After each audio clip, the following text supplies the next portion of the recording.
உலகத்துல எல்லா இடங்களிலும்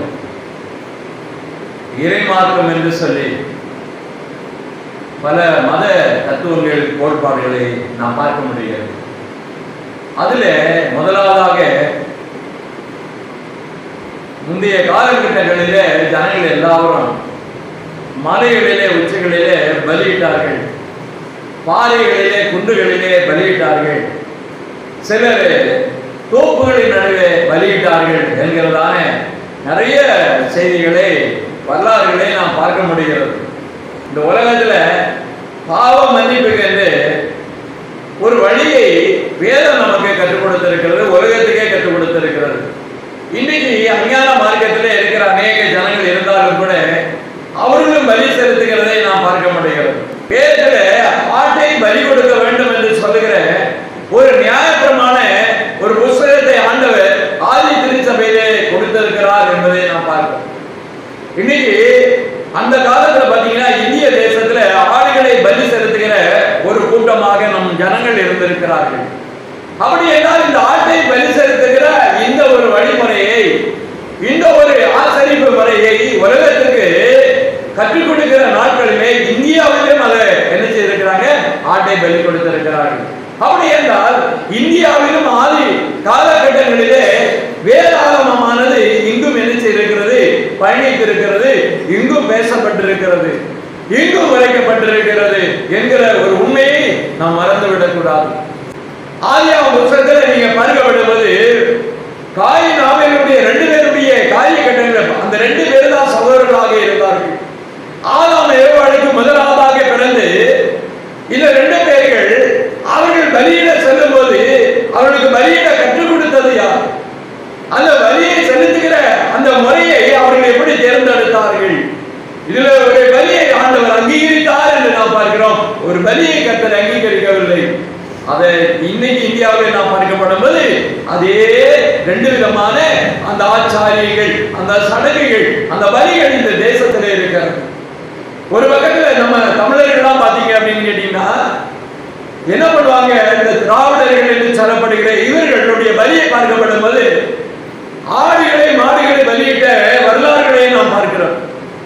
ஆனா இந்த இன்னொரு ஒரு வழிமுறையை நாம் பார்க்கப்படும் போது, ஆராதனை முறையை பார்க்கப்படும் போது காயின் என்ன பண்ணுகிறான் என்று பார்க்கப்படும் போது பழங்களையும் காய்கறிகளை வைத்து அவன் என்ன செய்திருக்கிறான், அவனுடைய ஆச்சாரங்களை, அவனுடைய வழிமுறையை அவன் நடத்தி இருக்கிறான் என்று பார்க்கிறோம்.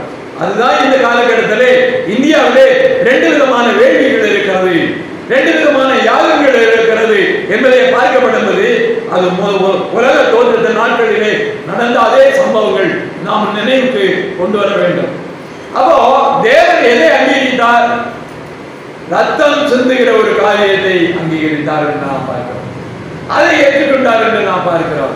இந்த காய்கறி பழங்களை வைத்திருக்கிற இந்த ஆராதனையை காயம் கொண்டு வருவதை ஆண்டவர் ஏற்றுக்கொள்ளவில்லை, அதற்கு சாட்சி கொடுத்தார் என்று நாம் பார்க்கிறோம்.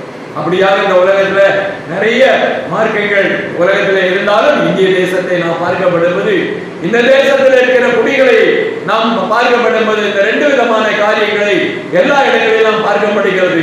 இதற்கு அதற்கு ஒற்றுமையே வராது, இதற்கு அதுக்கு ஒரு பிரிவினை இருக்கதான் செய்யும். இன்னைக்கு அதனால அதில் ஒற்று போகவில்லை, ஒற்றுமையாக இருக்க முடியவில்லை. அந்த வேள்விகள் கலாச்சாரங்கள் எங்கிருந்து இருந்தது என்றால் ஆதாமுடைய பிள்ளைகள் நாட்களிலே நடந்த சம்பவங்களை நாம் பார்க்கிறோம். கர்த்தருக்கு ஸ்தோத்திரம். ஏன் இந்த பலி செலுத்துகிற முறையை நாம் பார்க்கிறோம்? ஒன்று, அவருடைய இந்த பலி செலுத்துகிற முறை ஆண்டவருக்கு நன்றி செலுத்துகிறேன், ஆண்டவருக்கு வேண்டுதலை நான் சமர்ப்பிக்கிறேன், என் வேண்டுதலை கேட்கப்படுகிறது, எனக்கு ஆண்டவர் நன்மை செய்தார் என்கிற ஒரு பலியை அவர்கள் செய்தார்கள் என்று நாம் பார்க்கிறோம். இறைவன் நன்மை செய்கிறார், நமக்கு உதவி செய்கிறார் என்கிற கண்ணோட்டத்திலே பலிகள் இருந்தது. ஆனா இந்த பலி செலுத்துகிற இந்த ரத்தம் சிந்துகிறதான பலி எதை காண்பிக்கிறது, எதை குறிக்கிறது என்கிறது ஜனங்களுக்கு தெரியவில்லை. பலியினுடைய நோக்கங்கள், ஆவிக்குரிய அர்த்தங்கள் என்ன என்று நாம் பார்க்கப்படுவது, ஆரம்ப திருச்சபைகளிலே நாள்தோறும் பலிகளை செலுத்த ஆசாரியர்கள் இருந்திருந்தார்கள். ஆனா வருஷத்துக்கு ஒருக்கா பலி செலுத்துவாங்க. பிரதான ஆசாரியர் மட்டும்தான் அந்த பலியை என்ன செய்வாங்க, செலுத்துவாங்க. அந்த பலியை செலுத்தப்படும் போது என்ன பண்ணுவாங்க, மகா பரிசுத்த பிரகாரங்களிலே அவர்கள் செல்வார்கள் என்கிறதான ஒரு வெளிப்பாடை, ஒரு திருஷ்டாந்தத்தை, ஒரு அடையாளத்தை நாம் வேதத்திலே நன்கு பார்க்க முடிகிறது. இப்படிப்பட்ட பலி செலுத்துகிறது உலகத்துல ரெண்டு தரப்பு மக்களுக்கும், உலகத்தினுடைய எல்லா மக்களுக்கும் பலி செலுத்துகிறதும் கொடைகளை செலுத்துகிறதும் அவசியம் என்கிற ஒரு காரியம் மனதிலே எல்லாருமே இருக்குது. எல்லா ஜாதி ஜனத்திற்கும் இறைவனை வழிபட வேண்டும், இறைவனுக்கு நன்றி செலுத்த வேண்டும் என்கிற ஒரு எண்ணம் எல்லா ஜனத்திற்கும் மனதிலே இன்றைக்கு இருக்கிறதை நாம் பார்க்க முடிகிறது. எபிரேயருடைய புத்தகத்தில் 9ஆம் அத்தியாயம் 22ஆம் வசனத்தை நாம் வாசிக்கப்படும் போது, நியாய பிரமாணத்தின்படி கொஞ்சம் குறைய எல்லாம் ரத்தத்தினாலே சுத்திகரிக்கப்படும், ரத்தம் சிந்துதல் இல்லாமல் பாவ மன்னிப்பு உண்டாகாது. நியாய பிரமாணத்தின்படி அப்ப அந்த பலி செலுத்துகிறதற்கு ஒரு புத்தகம் கொடுக்கப்பட்டிருக்கிறது. ஒரு ஆச்சரிப்பு முறையை செய்வதற்காக ஒரு நியாய பிரமாணத்தினுடைய புத்தகம் என்று சொல்லப்படுகிற, தோரா என்று சொல்லப்படுகிற, தனக்கு என்று சொல்லப்படுகிற மோசனுடைய நியாய பிரமாணம் என்கிற ஒரு புத்தகம் கொடுக்கப்பட்டிருக்கிறது. அந்த புத்தகத்தின்படியாக அந்த பலியை செலுத்த வேண்டும். யார் என்னென்ன பலியை செலுத்தணும் என்கிறதை அங்கே சொல்லப்பட்டிருக்கிறது. எப்படிப்பட்ட பாவங்களுக்காக எப்படிப்பட்ட பலிகளை செலுத்த வேண்டும் என்று சொல்லப்பட்டிருக்கிறது. லேவியராகம புத்தகத்திலே 1ஆம் அத்தியாயம் 2ஆம் வசனத்தை பார்க்கும்போது என்னென்ன பலிகளை அவர்கள் கொண்டு வந்தார்கள் என்று நாம் பார்க்கிறோம். லேவியராகம புத்தகம் 1ஆம் அத்தியாயத்திலே 2ஆம் வசனம் 14ஆம் வசனத்தை நாம் வாசிக்கிறோம். 3 விதமான பொருட்களை பலிக்கு உட்படுத்தி இருக்கிறார்கள். அதனுடைய அந்த மிருகங்களையும் அந்த பட்சிகளையும் நாங்கள் வாசிக்கிறோம். வாசிக்க நீ இஸ்ரவேல் புத்திரரிடத்திலே சொல்லுகிறது என்னவென்றால், உங்களில் ஒருவன் கர்த்தருக்கு பலி செலுத்த வந்தால் மாட்டு மந்தையிலாவது ஆட்டு மந்தையிலாவது ஒரு மிருகத்தை தெரிந்தெடுத்து பலி செலுத்த வேண்டும். இங்கு ஆட்டு மந்தை மாட்டு மந்தை என்று 2 சொல்லி இருக்கிறது. 14ஆம் வசனத்தை வாசிக்கப்படும்போது என்ன சொல்கிறது?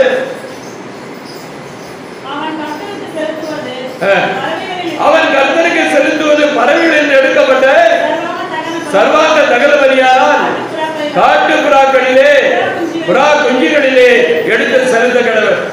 இந்த 3 விதமான ஒரு காரியத்தை நாம் பார்க்கப்படும் போது உலகத்துல ஏன் அதை தெரிந்து கொண்டார்கள், ஏன் அதை நியாயப்பிரமாண புத்தகத்திலே அதை குறித்து எழுதப்பட்டிருக்கிறது? ஆடு சத்தமிடாது, எஜமானுக்கு கீழ்ப்படிதல் உள்ளது. அதுபோக அதுக்கு தீமை செய்ய தெரியாது, அது அமைதலாக இருக்கிற ஒரு பிராணி என்று நாம் பார்க்கிறோம். அந்த ஆடை ஆண்டவர் காண்பிக்கப்படும்போது ஆண்டவருடைய பின் நாட்களிலே வரப்போகின்ற ஒரு பஸ்கா பலியாக இருக்கக்கூடிய ஒரு தேவ ஆட்டுக்குட்டி என்று அழைக்கப்படுகிற நாமத்தை உடையவராக பூமியிலே வரப்போகிறார் என்பதற்கு அடையாளமாக அந்த ஆட்டை ஆண்டவர் அடையாளப்படுத்தி இருக்கிறதை நாம் பார்க்கிறோம். அப்படியாக அந்த ஆடு என்ன செய்கிறது என்றால் பலியிடுகிறார், அமைதியராக இருக்கிறது. அப்படியாக இயேசுவானவர் அமைதலாக தன்னை தாழ்த்தி கொண்டவராக என்ன செய்கிறார்? தன்னை ஒப்பு கொடுத்தவராக. ஆடு எப்படி தன்னுடைய எஜமானுக்கு கீழ்ப்படிந்து ஒப்பு கொடுக்கிறதோ அதே போல தன்மையை அவர் செய்திருக்கிறார் பார்க்கிறோம். அது ஒரு பரிசுத்தமான ஒரு பலியாக ஆண்டவரால் கருதப்பட்டது, சொல்லப்பட்டது. மாட்டு மந்தை என்று சொல்லப்படுவது அது நன்றாக உழைப்பை செய்கிறது, மனிதர்களுக்காக நன்றாக பாடுபடுகிறது, மனிதர்களுக்கு ஒத்தாசையாக இருக்கிறது, மனிதனுடைய பாரமான காரியங்களை அது சுமக்கிறது, மனிதனுடைய எல்லா விதமான வேலை பழுவை அது சுமந்து கொண்டிருக்கிறது, களஞ்சியங்களை நிரப்புகிறது, உழவுக்கு பயன்படுத்தப்படுகிறது. இப்படியாக கஷ்டமான ஒரு காரியங்களை அது நிறைவேற்றி தன்னுடைய எஜமானுடைய வாழ்க்கையிலே அது என்ன செய்கிறது? உழைத்து கொடுக்கிற ஒரு மிருகமாக மாட்டை நாம் பார்க்கிறோம். இவ்விதமாக இயேசுவானவர் அந்த பூமியில் இருக்கப்படுவது சிலுவையினுடைய மரத்தை சுமந்தார் என்று பார்க்கிறோம். மாடு எப்படி வாரினால் அடிக்கப்பட்டதோ அதே போல இயேசுவும் வாரினால் அடிக்கப்பட்டார். இந்த அடையாளத்துக்கு அது ஒத்துப்போகிற விதமாக திருஷ்டாந்தரமாக அது அங்கே சொல்லப்பட்டிருக்கிறது. புறா என்று சொல்லப்பட்ட உலகத்தில் இருக்கக்கூடிய பறவைகளிலே பித்தப்பை இல்லாத ஒரு பறவை என்றால் அது புறாதான். களங்கம் இல்லாதது, இதயங்களை எப்படி மாற்றற்றது. ஆண்டவர் மாற்றற்றவராய் இருக்கிறார், அவர் பாவம் இல்லாதவராய் இருக்கிறார், அவரிடத்திலே குற்றங்கள் காணப்படவில்லை என்கிறதாக அவருடைய குணாதிசயத்திற்கு அடையாளமாக அதை சொல்லப்பட்டிருக்கிறது.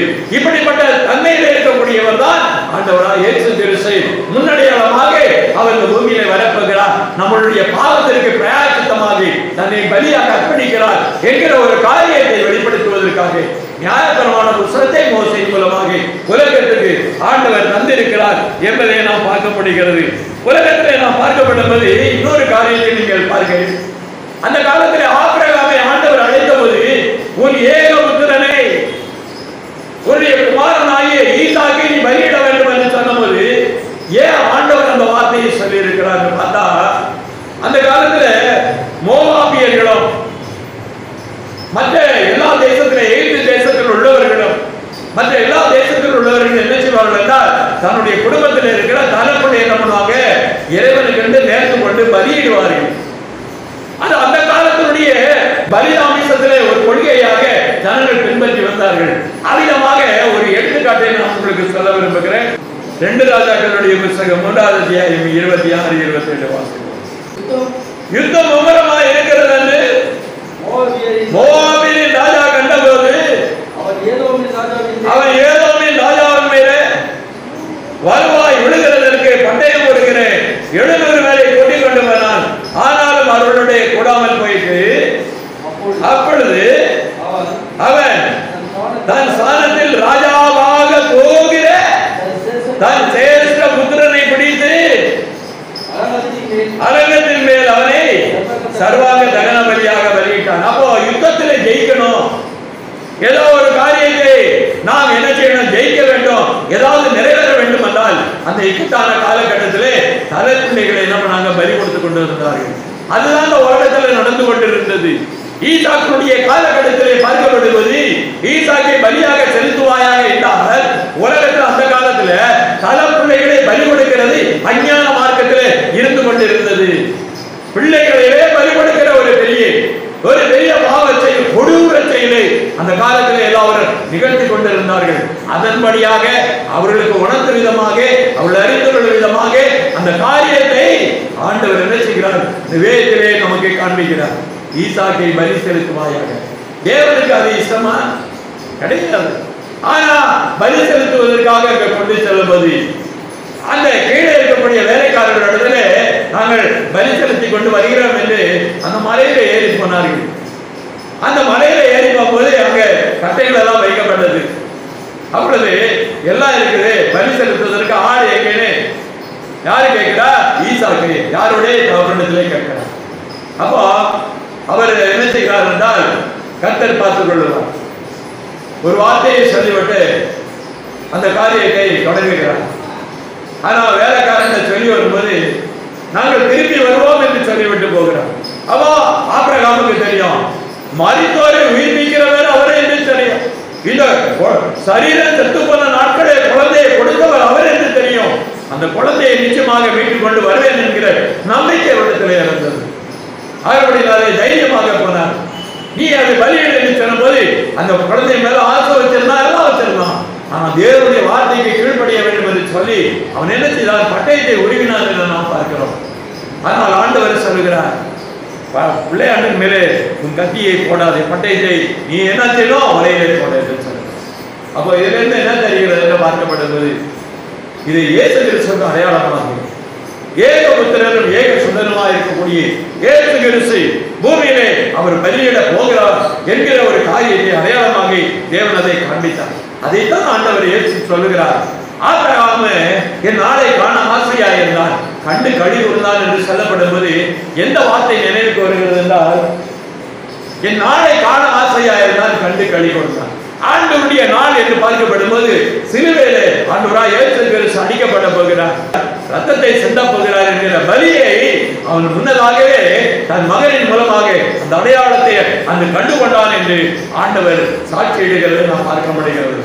எனக்கு அருமையான தேவனுடைய சகோதர சகோதரிகளே, பாவத்தை போக்குவதற்கு, அக்கிரமத்தை போக்குவதற்காக இந்த உலகத்திலே ஆண்டவர் ஒரு பலியினுடைய காரியத்தை நிறைவேற்றும்படியாக நியாய பிரமாண புத்தகத்தை இந்த உலகத்திலே தந்தார் என்பதை நாம் பார்க்கிறோம். ஆண்டவர் சொல்லுகிறார், நீ பலி செலுத்தி எல்லாத்தையும் செலுத்து, அது மேல எனக்கு பிரியம் இருக்குன்னு சொன்னாரு. அது எதற்கு இயேசுவுக்கு அடையாளமாய் சொல்லப்பட்டதே தவிர ஆண்டவருக்கு அதன் மேலே பிரியமில்லை என்பதாகத்தான் வேதம் சொல்லுகிறது. மீகாவுடைய புத்தகம் 6வது அத்தியாயத்திலே வாசிங்க. எண்ணத்தை கொண்டு கர்த்தருடைய சன்னதியில் வந்து உன்னதமான தேவனுக்கு முன்பாக பணிந்து கொள்வேன். எதை கொண்டு வந்து தேவனுடைய சன்னதியிலே நான் பணிந்து கொள்வேன்? தேவனுக்கு முன்பாக பணிந்து கொள்வேன். தகன பலிகளை கொண்டு ஒரு வயது கன்றுக்குட்டிகளை கொண்டு அவர் சன்னதியில் நாம் வர வேண்டுமா?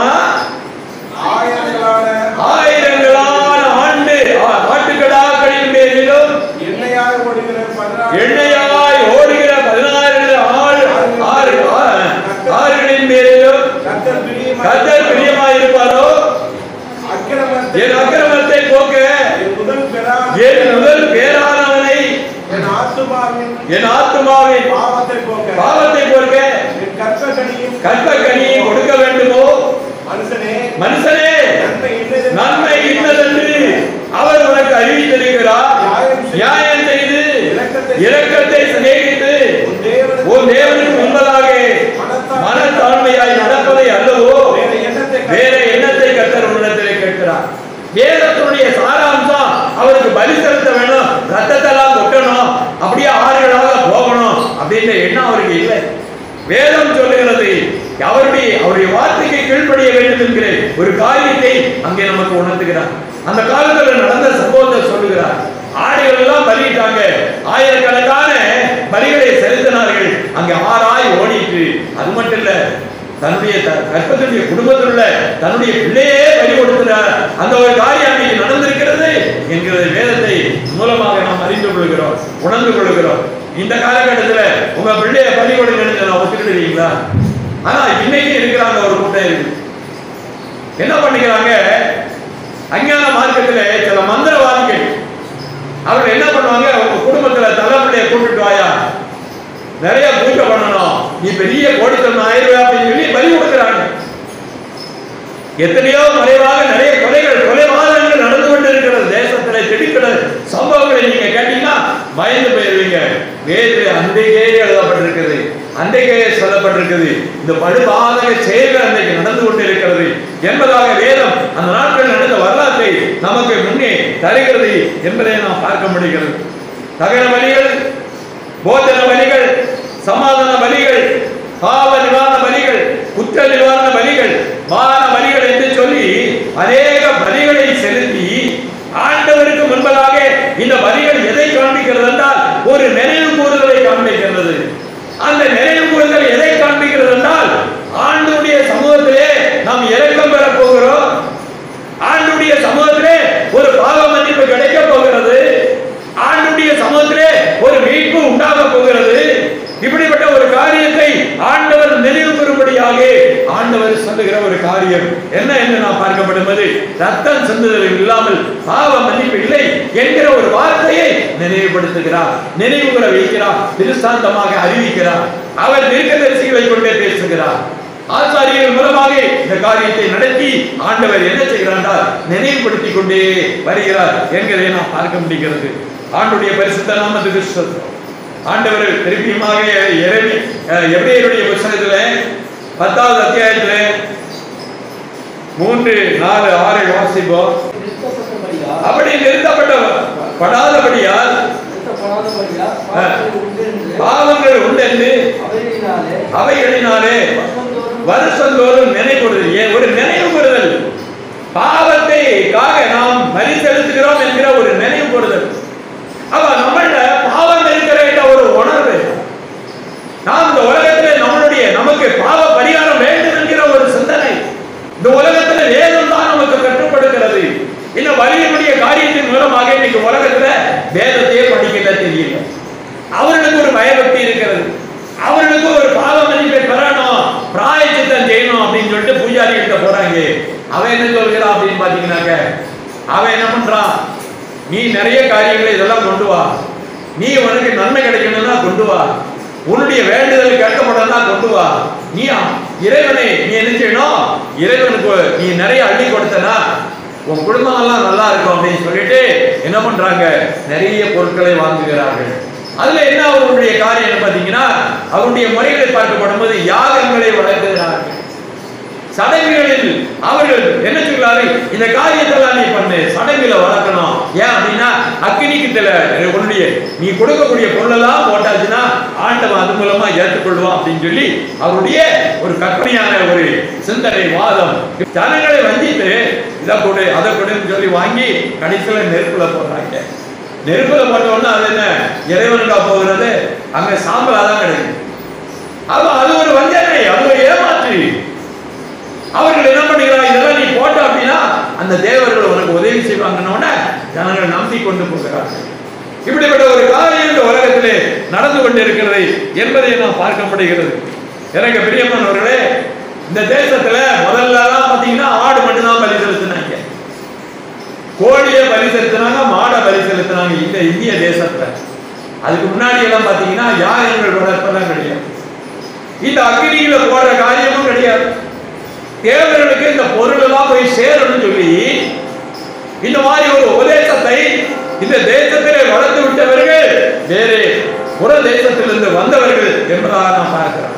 ஜனங்கள் யாகத்தினாலே நமக்கு புண்ணியம் கிடைக்க போகிறது என்கிற ஒரு நம்பிக்கையை அவர்களுக்குள்ளே வளர்த்து விட்டார்கள். அது மட்டும் இல்ல, போன மாசம் நான் ஒரு நியூஸ்ல பார்த்தேன், ஒரு பெரிய கூடாரத்தை போட்டிருந்தாங்க. எங்க அப்படின்னு கேட்டீங்கன்னா ஊருக்கு வெளியில ஒரு வாலிப தம்பி தங்கைகளை என்ன பண்றாங்க அப்படின்னா அந்த ஊர்ல பெரிய பிரச்சனையா, அதுக்காக என்ன பண்ணணும் அப்படின்னா அக்னிக்குள்ள அந்த கூடாரத்தை போட்டு கைகோல கூடாரத்தை பண்ணி ஒரு வாலிப தம்பியை துணியெல்லாம் சுத்தி வெள்ளை துணியெல்லாம் சுத்தி கைகாலெல்லாம் கட்டி ஒரு பொண்ணை என்ன பண்றாங்க துணியினால சுத்தி உயிரோட இப்படியாக ஒரு 5-6 பேரை தூக்கி கொண்டு போய் அந்த கூடாரத்துல போட்டு தீய வச்சாங்க. கேட்டா இந்த அதாவது என்ன மனித உயிர்களை பலி செலுத்த வேண்டும் என்கிற ஒரு பாரம்பரியம் எங்களிடம் இருக்கிறது, அதைத்தான் நாம் செய்து வருகிறோம் என்று செய்கிறாங்க. இன்னைக்கெல்லாம் டிவியில நிறைய நியூஸ் எல்லாம் வரது கிடையாது. இப்படி இந்த மாதிரியான காரியங்கள் எங்க இருக்கிறதுன்னு பார்த்தா வட தேசங்களிலே வர பிற தேசங்களிலிருந்து இந்த பூமிக்கு இந்திய தேசத்திற்கு வந்த சில மந்திரவாதிகளால் நடக்கப்படுகிற யாகங்கள் தான் இது. கொடிய பாவங்கள், மனிதர்களை கொலை செய்கிற, ரத்தத்தை சிந்துகிற ரத்த வெறியர்களாக ரத்த பிரியர்களாக இந்த பூமியிலே அவர்கள் மாற்றி இருக்கிற யாகங்களை நாம் பார்க்கிறோம், பலிகளை பார்க்கிறோம், பயங்கரமான ஒரு சம்பவங்களை நாம் இந்த நாட்களிலே பார்க்கிறோம். இப்படிப்பட்ட ஒரு காரியங்களை அவர்கள் செய்கிறதை பார்த்து இஸ்ரேல் ஜனங்களும் யூத ஜனங்களும் அந்த காலத்திலே அவர்களை பின்பற்றி நடந்தார்கள் என்று வேதம் சொல்லுகிறது. அஞ்ஞானமான மார்க்கங்களை பின்பற்றி நடந்து கொண்டுதான் இவர்கள். ஆண்டவர் அதற்காகத்தான் சொன்னாரு, ஒரு காரியத்தை புரிந்து கொள்ள வேண்டும், இந்த இஸ்ரேல் ஜனங்களோட இந்த யூத ஜனங்களோட எனக்கு ஒரு வழக்கு இருக்கிறது என்று சொன்னார். என்ன வழக்கு அப்படின்னா இதுதான், அஞ்ஞான மார்க்கத்துடைய பலிகளை செலுத்தினபடினாலே உங்கள் மேலே வழக்கு இருக்கிறது, நான் உங்களை விசாரிப்பேன் என்று ஆண்டவர் சொல்லுகிறதை நாம் பார்க்கிறோம். ஆண்டவருடைய சொந்த ஜனங்கள் தான், ஆனால் தப்பான ஒரு காரியத்தை செய்தார்கள். ஓசியா 12:2 வாசிங்க. யூதாவோடு கர்த்தருக்கு வழக்கு இருக்கிறது, அவர் யாக்கோபை அவர் வழிகளுக்கு தக்கதாக விசாரிக்க போகிறார், அவர் கிரியைகளுக்கு தக்கதாக அவனுக்கு நீதியை சரி கட்டுவார். அதனாலதான் இன்னைக்கு இஸ்ரவேல் ஜனங்களோட கம்மி கிடையாது.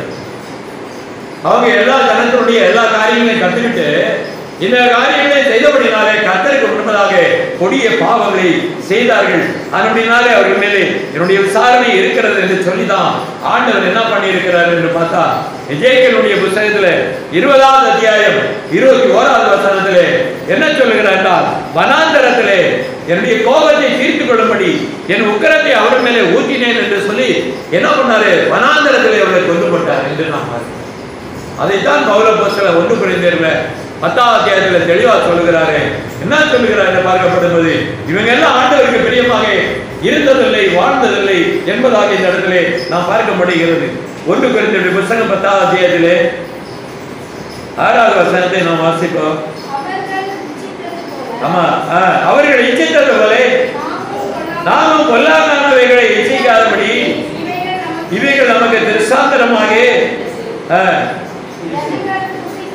ஜனங்கள் புசிக்கவும் குடிக்கவும் உட்கார்ந்து விளையாட எழுந்திருந்தார்கள் என்று எழுதியிருக்கிறபடி சிலர் விக்கிர ஆராதனைக்காரர்கள் என்று நீங்களும் ஆகாதிருங்கள் என்று சொல்லப்பட்டிருக்கிறது. அவர்களில் சிலர் வேசித்தனம் பண்ணி ஒரே நாளிலே 23,000 பேர்கள் விழுந்து போனார்கள். அதுபோல நாமும் வேசித்தனம் பண்ணாதிருப்போமாக.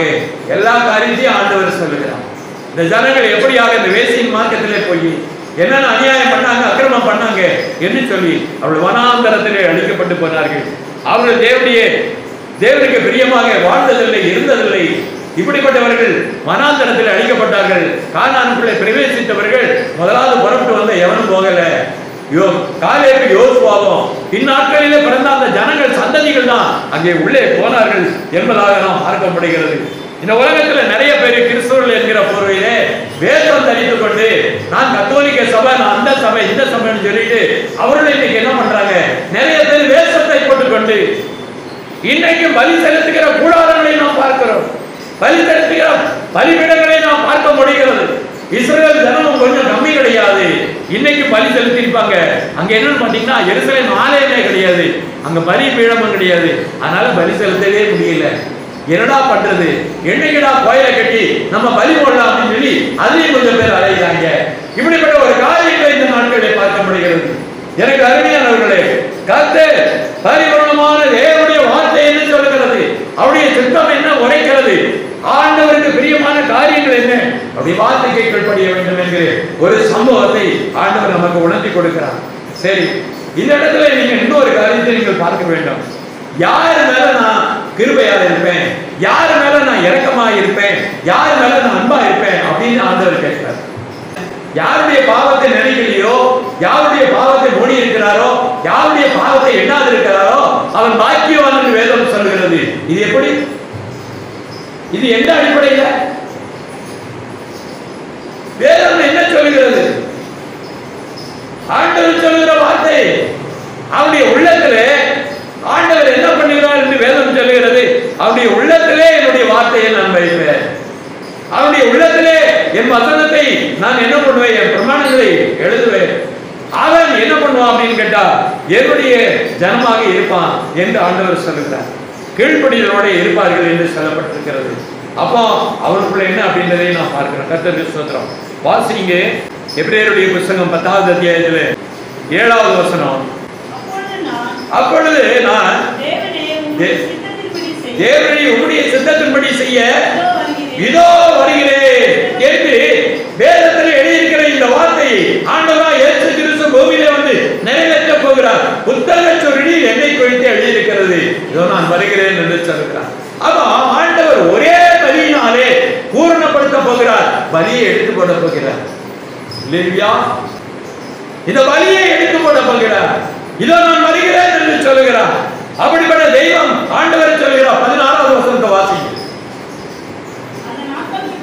அந்த நாட்களுக்கு பின்பு நான் அவர்களோட பண்ணின உடன்படிக்கை யாவது என்னுடைய பிரமாணங்களை எப்ப அவங்க இதயத்திலே ஆண்டவருடைய பிரமாணத்தை எழுதுகிறாரோ, மாற்றுகிறாரோ, ஆண்டவருடைய ஆவி அவர்களுக்கு அருளப்பட்டிருக்கிறதோ அப்ப அவங்க பாவத்தை போடுகிறார். அவங்க பாவத்தை எழுதுறதில்லை, அப்பதான் அவங்க பாக்கியவாங்க. இது எழுதப்படலை அப்படின்னா அவன் பாவம் மன்னிக்கப்படாது, அவனுக்கு ரட்சிப்பு கிடையாது, ஒண்ணும் கிடையாது. அவ நம்மளை பரிசுத்தப்படுத்துகிற கர்த்தர் நான் என்கிறதை ஆண்டவர் என்ன நமக்கு உணர்த்துகிறார் என்பதை நாம் பார்க்க முடிகிறது. ஆண்டவர் சொல்லுகிறார், என் பிரமாணங்களை உங்கள் மனதிலே நான் எழுதுவேன் என்று சொல்லுகிறதை நாம் பார்க்க முடிகிறது.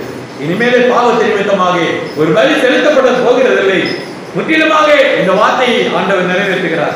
அதுபடினாலே பூமியிலே நமக்கு எந்த ஒரு பாவமும் இனிமேல் நினைக்கப்படுகிறதில்லை என்பதாக ஆண்டவர் சொல்கிறார். அப்ப ரட்சிக்கப்பட்டவங்க உள்ளத்துல பாவம் இருக்கணுமா, பாவ சிந்தனை வருமா, துர்குணம் வருமா, பொல்லாப்பு வருமா, கேடுகட்ட எண்ணம் வருமா, பொய் பித்தலாட்டம் வருமா, வஞ்சகம் வருமா, பிறருக்கு தீங்கு செய்யக்கூடிய எண்ணங்கள் வருமா, இல்ல இதயத்துல கபடு இருக்குமா, இப்படிப்பட்ட சூதுகள் இருக்குமா சொல்லுங்க.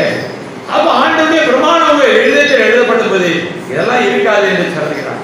அவருடைய பாவங்களை ஆண்டவர் என்ன செய்கிறார் பார்க்கப்படவில்லை, முற்றிலுமாக ஆண்டவர் அவருடைய பாவத்தை கழுவுகிறார் என்பதாக நாம் பார்க்கிறோம். கர்த்தருக்கு ஸ்தோத்திரம் உண்டாவதாக. 19வது வசனத்தை வாசிங்க.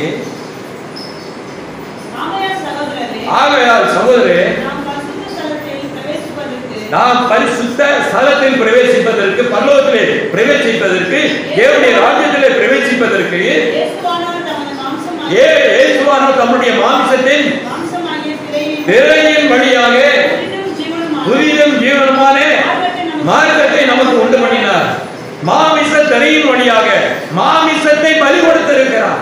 மாமிசத்தின் மூலமாக ஆண்டவர் ஒப்பு கொடுத்தது நிமித்தமாக ரத்தம் சிந்தினபடியினாலே அந்த மாமிச திரையின் வழியாக புதிதும் ஜீவனுமான மார்க்கத்தை, ஜீவிக்கிற நித்திய ஜீவ மார்க்கத்தை நமக்கு உண்டு பண்ணி இருக்கிறார் என்கிற வேதத்துடைய மகத்துவத்தை நமக்கு கர்த்தர் கற்றுக் கொடுத்திருக்கிறார். இப்படியாக இதை பலி செலுத்துகிற காரியத்தை கர்த்தர் நமக்கு கொடுத்திருக்கிறார்.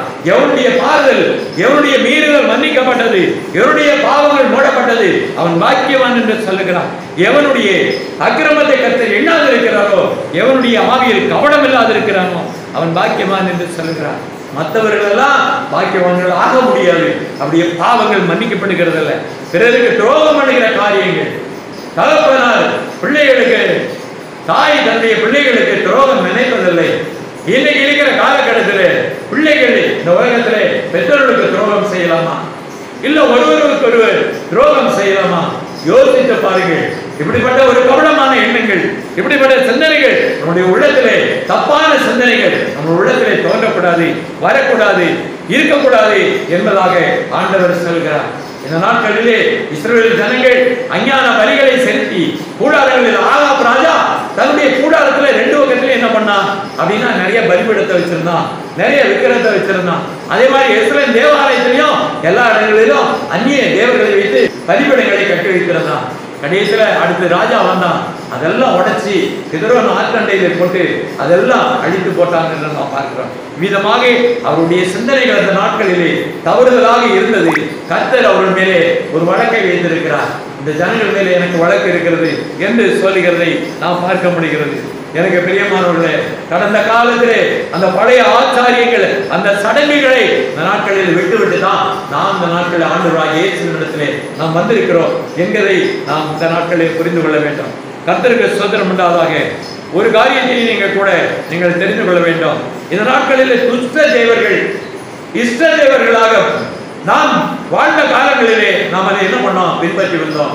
இந்த காரியங்களை எல்லாம் இந்த நாட்களிலே விட்டுவிட்டு அந்த நூதனமான காரியங்களை, அந்த கொள்கைகளை, இப்படிப்பட்ட காரியங்களை உதறி தள்ளிவிட்டு மோட்சத்துக்குரிய ஒரே பாதை ஆண்டவராய் இயேசு கிறிஸ்து நித்திய ஜீவ மார்க்கத்தை கர்த்தர் கொடுத்திருக்கிறார். ஆண்டவராய் இயேசு தாமே நமக்கு மோட்ச வாழ்க்கையை தரப்புகிறார். மோட்சத்துக்குரிய அந்த ஒரு பெரிய அந்த நிறைவேற்றுகிற அந்த ஒரு பலியை ஆண்டவர் நமக்கு காண்பித்திருக்கிறார். அப்படினாலே அவர் தான் நமக்காக பலி காட்டினார், நமக்கு வழிகாட்டியாகவும் அவர் தன்னை பலியாக ஒப்பு கொடுத்த தேவனாய் இருக்கிறார். அப்படியாக அதை நமஸ்கரிய கூடாது, சேவிக்க கூடாது என்று சொல்லி 10 கற்பனையிலே ஆண்டவர் நமக்கு சொல்லி தந்திருக்கிறார். அப்படினாலே அவருடைய பிரமாணத்தின் முடியாக நாம் அவருடைய ஓட்டத்திலே நாம் ஓடுவோம். கர்த்தர் உங்களை ஆசீர்வதிப்பாராக. பந்தய சாலையிலே ஓடுகிறவர்கள் ஓடுவார்கள், ஆனால் பந்தயத்தை பெறுவேன் என்று சொல்லி அந்த பந்தயத்திலே நாம் ஓடுவோம். கர்த்தர் உங்களுடைய விசுவாசத்தின் தொடக்கத்தையும் முடிவையும் ஓட்டத்தையும் கர்த்தர் ஆசீர்வதித்து நித்திய ஜீவமான மார்க்கத்திலே உங்களை கொண்டு போவார் என்று நான் விசுவாசிக்கிறேன், நம்புகிறேன். கர்த்தர் உங்களை ஆசீர்வதிப்பாராக. ஆமென்.